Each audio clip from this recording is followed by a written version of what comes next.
So now I'm Shoupeng, and I'm very happy to share with you our work about the light triggered polymer nanomotors, which is incorporated with the aggregation induced emission motifs towards the enhanced phototherapy.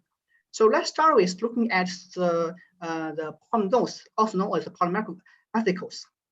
Polymers that is typically a shell, the architecture which contains an aqueous interface that is enclosed by a bilayer membrane self-assembled from the unfulfilled block called polymers. Benefit from their vesicle nature that the polymers can not only encapsulate a large amount of the hydrophilic cargo in their interface, but also can load hydrophobic motifs in the bilayer membrane, which has drawn wide interest from the scientific community and are widely used in the nanomedicine field. For instance, that the polymers are able to very easily attach with cell-penetrating peptides, which allows them very easily integration with the cells. Upon loading with the catalytic species, for instance, catalase, this enzyme-loaded polymers can, when internalized in the cells, can decompose harmful hydrogen peroxide and thus protect the cells from the iron stress and increase their viability. Additionally, that the polymers are also known to have the ability to undergo morphology in transformation, in which that previously the self-assembly of the polymers are known to mainly form the spherical vesicles, while upon the diathesis during in which salt was added, that can cause the osmotic pressure, which can induce the effectively polymer membrane curvature and bending into the elongated nanotubes. With the hydrophobic loading ability, that these elongated nanotubes are of highly promise to be used in the nanomedicine because of their advantage effect of shape. One of the popular and fascinating approaches and use with this morphology engineering approaches is to fabricate polymer nanomotors, in which that this can be achieved while the self-assembly of the packed polystyrene-based block polymer and morphology engineer them into bowl-shaped polymer. We also call it stomatocytes. During the shape engineering process, that catalytic engines, for instance, platinum nanoparticles can be embedded in the cavity of the polymer, which upon an exposure to the fuel-rich environment, the production of the bubbles can effectively propel the motion of their motion behavior. 1 minute, yeah, and this and the motion behavior of this stomatocyte-based nanomodels can be fine-tuned and by narrowing the neck of the stomatocyte, in which polyethylene could be attached on the surface, and upon conversation with the environment ATP, that can cause stops of the chain, thereby hinder the diffusion of fuel. In this way, turn off the motion behavior. While the presence of the ATP enzyme can decompose of the ATP and restore the polyethylene to its initial hydrophilic state and turn on the motion behavior again. And not long ago that we also applied this polymer nanomodels in a biomedical context. This is achieved by spot coating approaches, by coating half part of gold on the surface of the polymer made from the packed PDLA block called polymers. Because of the presence of gold, that upon in-air light irradiation, it can produce heat. This can effectively produce thermal gradient, and that can effectively drive their motion. In addition, that the first thermal effect produced by the gold side can also lead to effective membrane percolation that can enhance the permeability to the small compound, for instance, PI, as well as the big compound like the fixed PSA. As a result here, that before and during the light irradiation, that the fixed PSA is not internalized in the cells, but upon simply like a two-photon light irradiation, the enhanced permeability allows the fixed PSA faster diffusion in the cells. In addition, that we also noticed that the light enhanced the active transportation also allow the enhanced penetration profiles in the 3D tumor spheroids. So this is quite promising and of high interest to be used in the in vivo real tissues.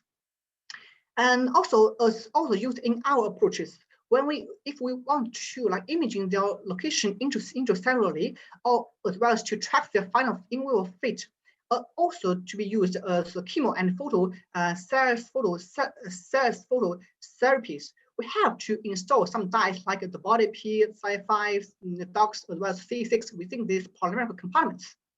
Why frequently used, these conventional dyes labeled polymersome are suffer from several drawbacks. For instance, that it has very low dye content, as well as that the dye leakage and burst relays are also observed, although this can be solved by the conjugated approaches. However, in these approaches, a pipe-by-induced stacking induced quenching effect and also photo bleaching also hinder their further use for the long-term tracking.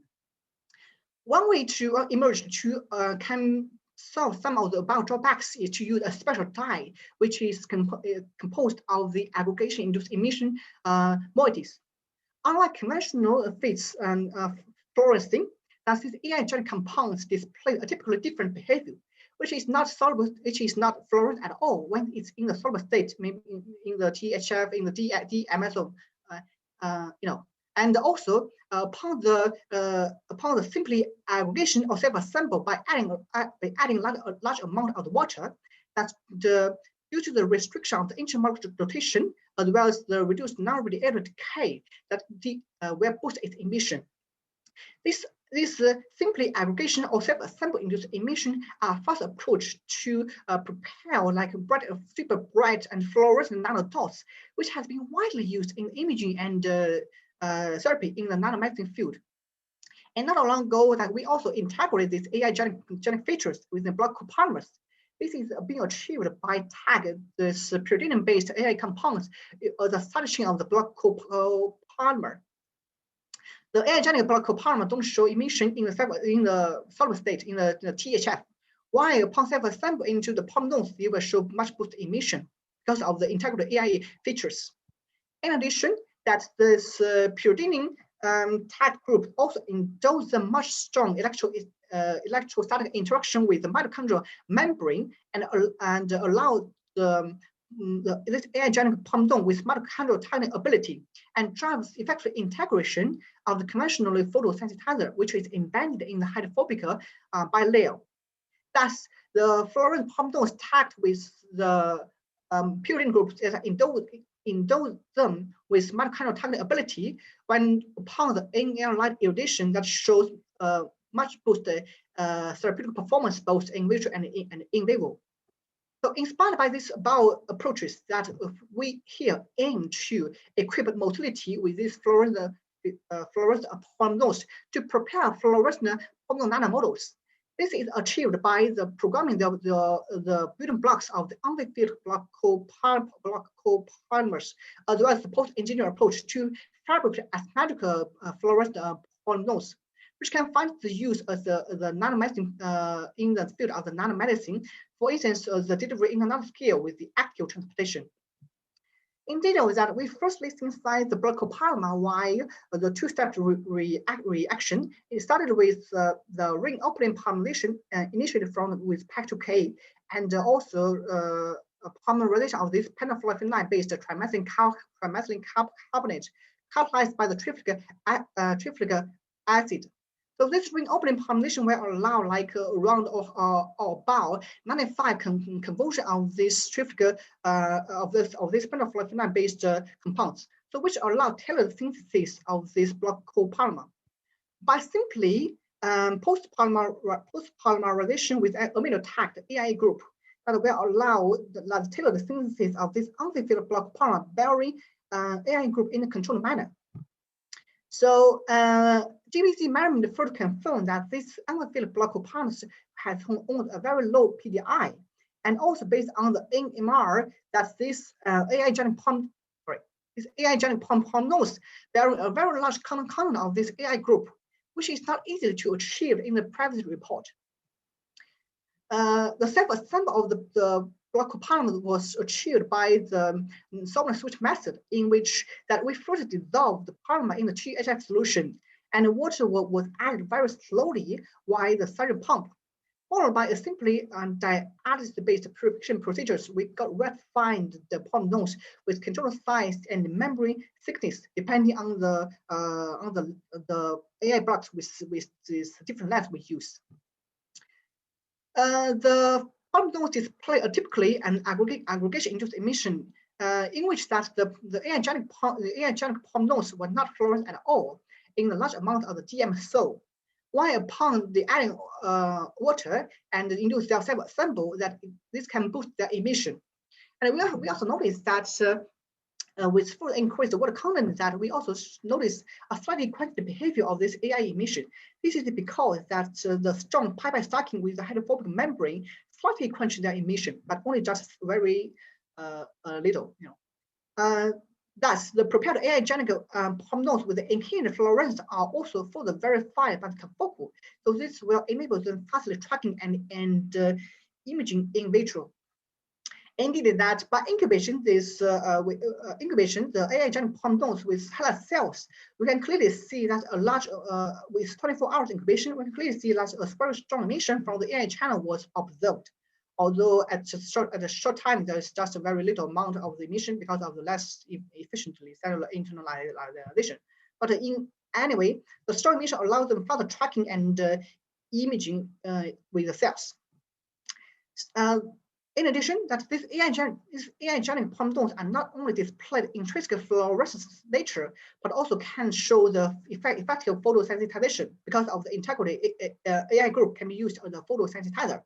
So here, with like 2 photon laser irradiation, we can clearly see that the green emission from DCFHDA, which indicate a large amount of the ROS production occurred within the cells. So which means that they are able to produce abundance of the ROS upon the 2 photon light. So for now that we have the AI-genic polymersome, which can show fluorescent nature as well as the ROS production upon the 2 photon light. But how to engineer them into models? Because previous approaches involving fabrication of polymersome nanomodels are always evolved that with the unique morphology transformation process and embedding with catalytic species in the specific position. But that is not viable in this case. So according to the previous report, that we know that the spatial-controlled approach is a robust approach that is very nicely complementary to fabricate asymmetrically micro particles, as we saw here. That there are only half-side gold coating, so which will enable them to be used as the micro models. And in not long ago, as also in our introduction part, that these spatial-controlled approaches are found to be compatible with the nano-sized soft polymersome from the PDLA, which can realize light triggered enhanced motility. So this makes the rationale that for us to fabricate these asymmetrical polymersome via spatial-controlled approach, we used the AI polymersome bearing the longer chain, so which has a thicker membrane that is able to withstand and resist the high vacuum and dry conditions during the spot coating. And the prepared asymmetrical polymersome that with gold coating are only display a slightly size increase compared with the pure ones. In addition, cryo-TM further confirmed this both membrane structure as well as the dark and gold coating. In addition, the cryo-electron topography also highlights that the vascular nature was not a strong effect during the spatial coating process, which validates that this is a robust approach. And because of the integrity of the gold side, as we know that the propelled fluorescent nanomodels are able to realize 2 photon light triggered production of the heat and enhanced motion, which can be fastly tracked by the focal because of our uniquely integrated AI features. This fluorescent polymersome displayed that a laser-dependent motion behavior with longer motion paths. That is when we use enhanced laser power as well as increased different efficiency when we use increased laser power compared with the non-irradiation case. One thing is very interesting is that we also noticed, compared with the non-AI controls from PDLA nanomodels, that our AI-genic nanomodels with comparable size displayed that a more pronounced MSD values and an increased velocity with the same laser power applied. So this is quite interesting because we guess that this is can be associated with the energy transfer from the A side to the gold side when we use two photon light. To validate this hypothesis that we here used both vis and the UV light to irradiate the model. As clearly saw here that upon the UV light, UV light, upon the UV light which only irradiates the AI side, that we can clearly see a more pronounced motion pathway, as well as a nonlinear formation of these MSD values, as well as an increased different co-efficiency. So this validates our hypothesis that the energy transfer when we use two photon light irradiation can further contribute to a boost motion behavior.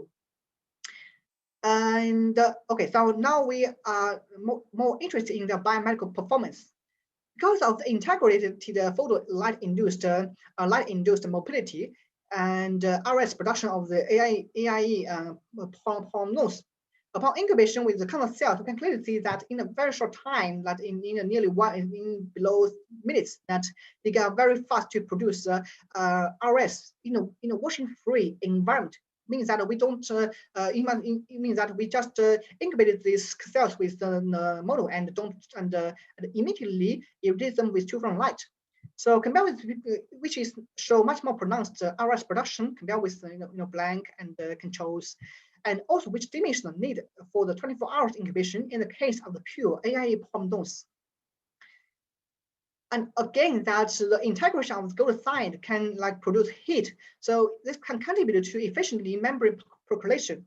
This has been verified by the efficient PI and diffusion into the cells, which is again that can be clearly tell from difference. Can clearly tell compared with blanks and controls, which is here is pure AI polymersome with NIR, but here is AI models without the NIR. So the model shows much more efficiently membrane percolation efficiency. And this combined that PDT and PDT performance contribute to much more efficiently cancer cell deaths in less than I would say 2 minutes. And that the calcium labeled live cells are nearly all lose their emission, and the PI which indicated that dead cells increase their emission means that we can induce the cancer cell deaths in minutes. And again, that to highlight these approaches, we because we use the light to trigger the motion and the PDT as well as the photothermal behavior, that we can also achieve the highly spatial control of the phototherapeutics with the cells. So here we can clearly see that the dead cells are clearly distinguished from the surrounding live cells only in the irradiated regions that the cells are dead. So which highlights that the spatial control of this approach. So in summary, that we here have presented the preparation of the fluorescent nanomotors made from the polymersome that is incorporated with the aggregation induced emission moieties. The combined photo-induced motion, the PDT and PDDT, the three models in one single nanoparticles allows us to achieve very efficiently and enhanced phototherapeutics in vitro, which is highly promised to be used, I would say, in the real in vivo use. So hereby, I would like to thank my supervisor, Yang, my mentor, my co-mentor, Dave, and all the lovely people in the One Hest family. And special thanks to Jingxin, who is my close collaborator during this research. And thank you for the funding. And of course, thank you for attention. If you have any question, I will be very happy to handle that. Thank you. All right. Thank you, Shoupeng, for your wonderful talk. And now we are going to the Q&A session. And yeah, let's see if we have questions or comments from audience. Yeah.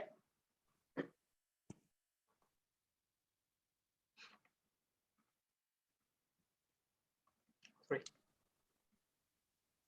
Maybe people are too shy. Please feel free to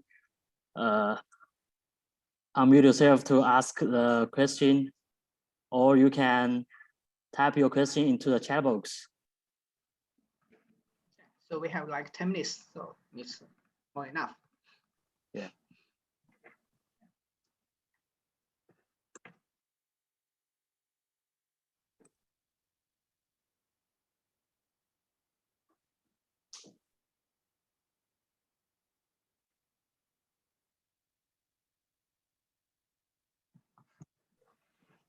We have questions. Hello, Shoupeng. Yeah. I can Hi, start a Mihan. question. Yeah. So very nice talk. I am wondering, so regarding the fabrication, this granule structure, Yeah. you have the polymersome, then you Yeah. dry it, you put it on the substrate, let's say, then Yeah. you let it dry under the vacuum condition, then Yeah. sparkle then. So I assume during this process, all these polymersome, they will collapse, become a film-like structure. Then you coat the gold, then you put it back into the water again. So will they become the polymersome afterward? I mean, after the spot coating. Yeah. You have so some, yeah. Yeah, so we use two tests to verify that the spot coating is compatible with the polymersome. The first thing is that we use pure ones, the non-coated polymersome. We just use the pure AIE-genic polymersome and the subject to the same conditions, but no spot coating. And then we just rinse them with water. And after all night, we still see the large population of the polymersome by the criterion. So this is to verify that the polymersome is able to withstand these harsh conditions. And also by the SEM, we also saw that the polymers in fact are not film. They're kind of like a 3D spheroids. So means because here we use a very thick polymeric membrane with around maybe 14 nanometer thick. And also because as you saw here, so we also use the criterion to show that we can clearly see the membrane after coating. And also the most important data is that we can see here is the 3D 3D cryo electron topography. You can see that they are not film, they're kind of like a 3D nanoparticles with kind of like spherical topology. So means that they have the ability to withstand such harsh condition. Although we have to admit that if you use a very short lens, they will be broke. Okay. Yeah. Thank you. Thank you so much. Yeah. Yeah. No worries. Thank you for your question.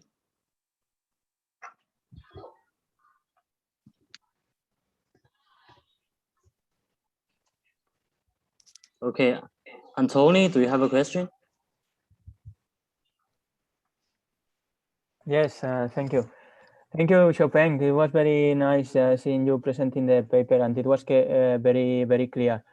I had two small questions. First is if you see I think these particles can be very powerful. So I was wondering if do you have plans to maybe test them further in other type of models, like for instance in mice. And also the second related question is what is the important why it's important to target the mitochondria? Oh yeah. So for the first question, as you can see that the size for current nanoparticles, for current nanomotors is slightly big. It's around 40 nanometers, so which is not the best to be used in vivo. But however, we are able to shrink the polymersome into around 100 nanometers. So that is why it's much more promised to be used in vivo. Because for the in vivo 100 or 200 nanometer is more favorable, and if you use large amount, it's not so good. Yeah, and so this is for your first question, and for the second question, I will return to the slides. Because also you can tell from the PowerPoint that when we incubated the polymersome with pure polymersome, but without mitochondrial targeting ability, that the polymersome displayed because only the endocytes is very slow, very low efficient. So with even with 24 hours incubation, there are only very few amounts that is internalized in the cells. But however, if you tax them with the mitochondrial tagging part, because of their intrinsically positive charge, they can like highly internalize in the cells, and they can target to the mitochondria part. As we know that if we break the mitochondria, that they can like initiate several like apoptosis pathway combining with the RS. So we also did this in vivo and found that it really was very efficiently to inhibit the tumor growth in vivo. So that is the reason why we attach the mitochondria part here. Yeah. Okay, thank you. Sure. Question. Yeah, it does. Thank you. Very interesting. Thank you, Tony. And it's also nice to see you here.